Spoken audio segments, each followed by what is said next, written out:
just to think about the impact that this program has on kids' lives is huge. For them to have this level of accomplishment, it just touches my heart.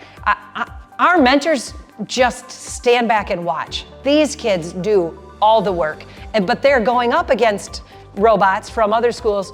And there are a lot of teams that work that way, but there are some teams out there where, the kids don't get to touch the robot unless they, pass X, Y, and Z, and they have parents that volunteer that are engineers that come in and design the robot for them, So we're trying to compete against those robots. To have a robot that our kids from Whitehall, Michigan built compete against the other 530 teams in this state, and to be one of the top. We're ranked 150 out of those 530 teams, 31 teams this year.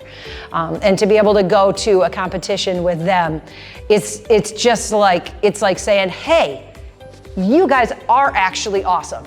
You know what I mean? I just feel like they deserve that recognition. They deserve to know that they're part of the top of the top. I do think it's a lot more work than what most people think it is, especially on build team.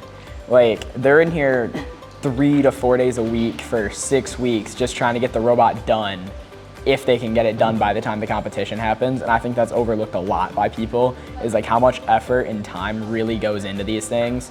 It's really awesome. It's not just all building. There are a lot of different aspects that genuinely go into this activity between building and coding and applying for awards, and there's a lot of different parts to it. I thought the competitions would be really boring. They're stressful. It felt less stressful this year because our robot wasn't breaking all the time, but it's still stressful. I mean, I agree with that. I was a driver last year. This year I was the photographer.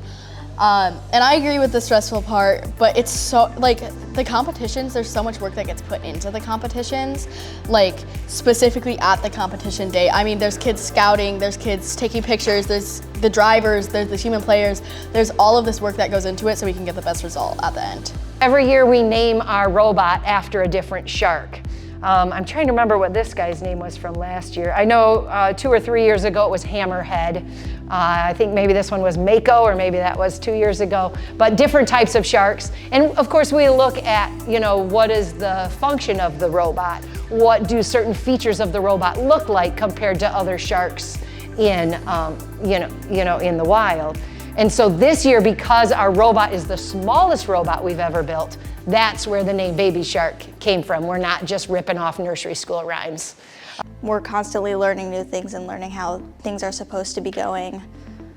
And if it doesn't work the first time, it'll work eventually. A ton of the skills that I've gotten, life skills, have come through the robotics program, and the way that I've learned how to become a leader and lead groups of people, especially that come from different ideals and different ways that they run the team, because this team is so dynamic. There's so many different aspects of it, and being the team captain, just kind of being able to work with all of those people and have them all end up at a common goal, which is winning competitions, I think it's just a really, really good skill that I've learned in the last couple of years. Hey, just give it a shot, I'd say. You'll find a team that works for you, and as soon as you go to your first competition, it feels a lot harder to leave after that. So. Yeah, for sure. Competitions are so much fun.